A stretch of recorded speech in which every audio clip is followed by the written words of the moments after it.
Hello, hello, hello, sellers. What a treat to be with you. Come on in, come on in.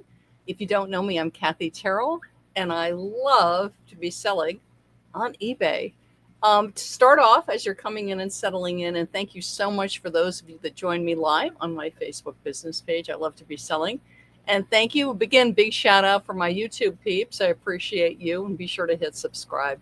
Those that watch on my YouTube channel, Kathy Terrill, I love to be selling. And those of you that download my podcast, thank you, thank you. And I had a lovely message exchange with a podcast listener. So thank you, podcast peeps.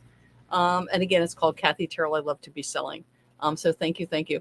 I want to start out with a big shout out to eBay. So eBay Open is August 12th through 16th. This is 2025, if you don't know. It's on their website. You can go take a look at it. There are tickets still available for the live in person, which is in Vegas, if you're feeling like a good reason to go to Vegas. And it's also online. So either way, it's available for sellers. Yay, yay, yay. Thank you, eBay. Love hybrid events. I'm very honored. I'm going to be a speaker this year. And I'm co-presenting with Brad Leatherman. And we are presenting on eBay listings. Actually, let me give you the exact title because it's all about eBay listings. eBay listings. So it's listings that get seen and sold. It'll be presented twice live. So twice it'll be live. And trust me, it'll be a little different each time. Brad and I are having a lot of fun putting this together. Accurate, up-to-date information on your eBay listings. It is recorded. So for some reason, you're not able to join us live in Las Vegas. And if you are going to be in Vegas, please come find me and say hello. I'd love to chat. It will be recorded. So look for it after the event. It'll be on eBay's YouTube channel. But thank you, eBay. Thank you. And also thank you for pairing me with Brad. We're having a blast. So what I want to talk about is, and this is something I've seen, I was seeing a lot of this a couple of years ago, and it seems to have come back. So I want you to avoid this eBay trap before it's too late. So avoid this eBay trap. Stop. Don't fall into this. Avoid this eBay trap before it's too late. And I bring it up because it can really wreak havoc with your selling finances. And it can actually trash your selling.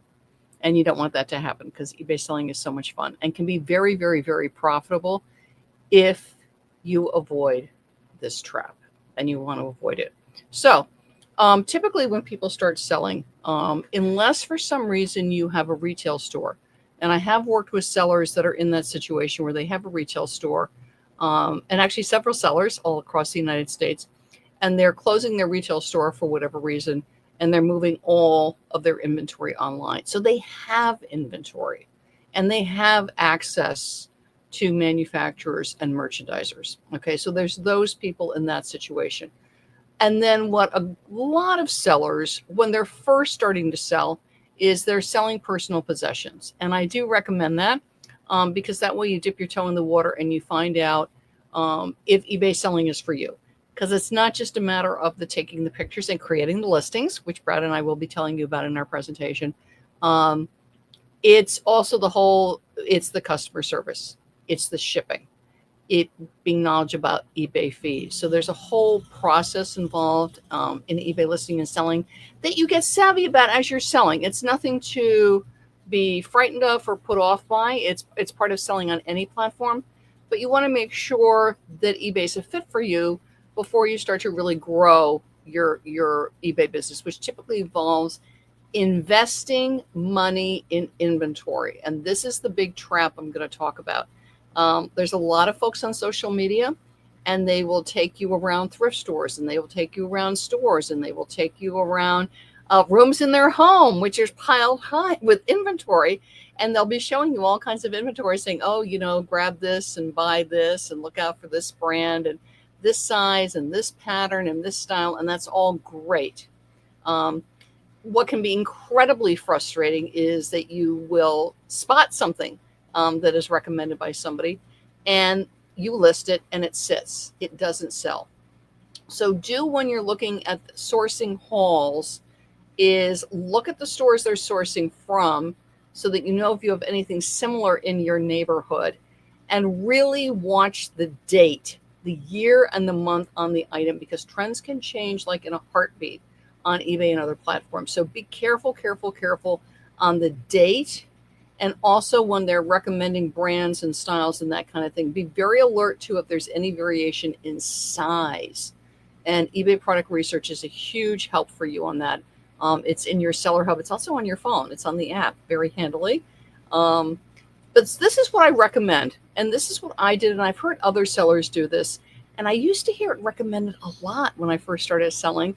And I have been selling for over 15 years on eBay. And I haven't heard it that much recently. So I said, you know what? I'm going to go live and I'm going to recommend this way of sourcing. So you have sold personal possessions, or perhaps neighbors and friends have given you items to sell. And now you're in the business of shopping for inventory. And you're either going to yard sales, you're going to flea markets. You could be doing what's called retail arbitrage, which is you're hitting the clearance racks in local stores and you're looking for things really, really priced well that you can flip. Okay, so you're in the business of you're going to be investing in inventory. Okay, and I'm also going to assume that you're buying from places where you cannot return, because sometimes for retail arbitrage, you know, if you keep the hang tags on, if you hang on to your receipts and you're really vigilant about the return policy, is you can try out certain things, and if it's really not working, you can return it. So I'm talking about buying from sources where you can't return. Usually, typically where we get our best buys, right? Which is going to be the flea markets, the yard sales, the thrift stores, okay? Is when you start selling, buy your size. So if you're a large or an extra large or a small, and also your family size, what size is your partner, your spouse? What size are your kids, right? And buy those sizes, okay? That's what I really recommend. So when you're outsourcing, because that way, if for some reason you get stuck, you got a great new shirt or top or coat or scarf and hat set or gloves or whatever, but buy your size, particularly when you're new starting out. But the other thing for my more experienced sellers, because I had a seller get in trouble on this. In fact, I've had a couple sellers get in trouble on this. So you're growing and scaling and you decide to make a big inventory purchase, like from a wholesaler, okay? And investing thousands of dollars, not a couple hundred, a couple thousands of dollars. Sometimes with buying pallets, you'll end up spending this kind of money. And they get stuck.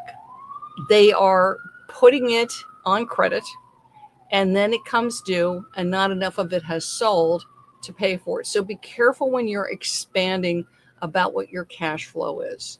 One thing I always do at the beginning, and I still do, is I always keep a certain amount of money on the side for big inventory purchases.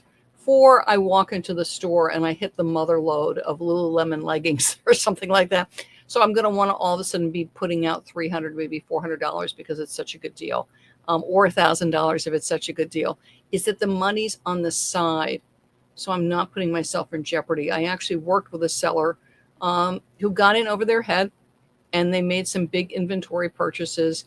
Great inventory, but it was slow moving, and they got stuck, and they had an awful lot of debt on their hands. So just be cautious about how you're buying. I really recommend is that you have the money on the side, so they were able to do it, and always putting a certain amount of your sales on the side, so you have money. So at the beginning, you have $30 to spend, you have $50 to spend, you have $100 to spend, and then that grows. But keeping that there so you don't get yourself in trouble, like my friend.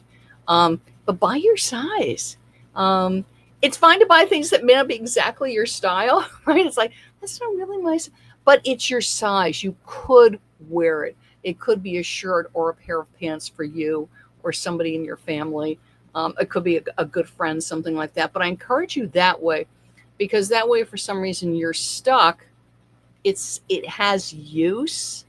You're not just completely stuck. So keep that in mind. My newer sellers as you're expanding, but also my more experienced sellers is we're looking to grow. Summertime's a good time to do this because we're not into fourth quarter yet. Is I'm looking to grow inventory. Let's say holiday ornaments. I'm looking to really grow and scale in holiday ornaments.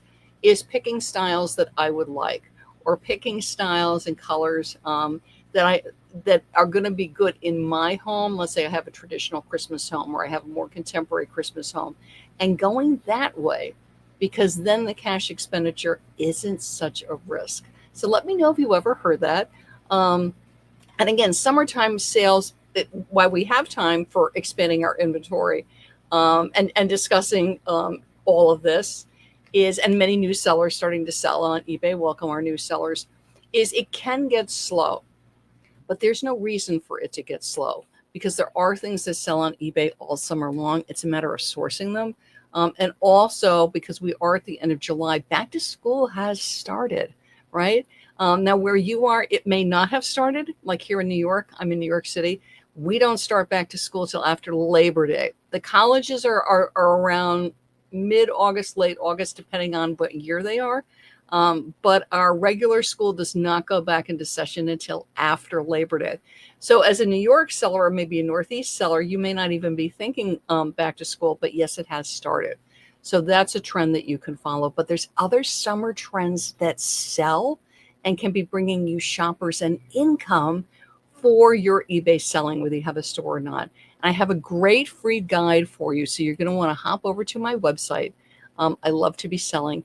And what you're going to want to look for is top 10 tips to ignite eBay summer sales, and grab it. It's free, free, free. If you don't know, I worked retail for over 10 years. Yes, before starting on eBay. So I have a lot of retail experience, and I was on QVC for over 6 years. So lots of retail experience, and I put it all into this great free guide for you to keep your sales strong and even stronger all summer long. So hop over to my website and grab that. And thank you so much for joining me. I so appreciate it. I'm Kathy, and I love to be selling on eBay. Bye-bye, everybody.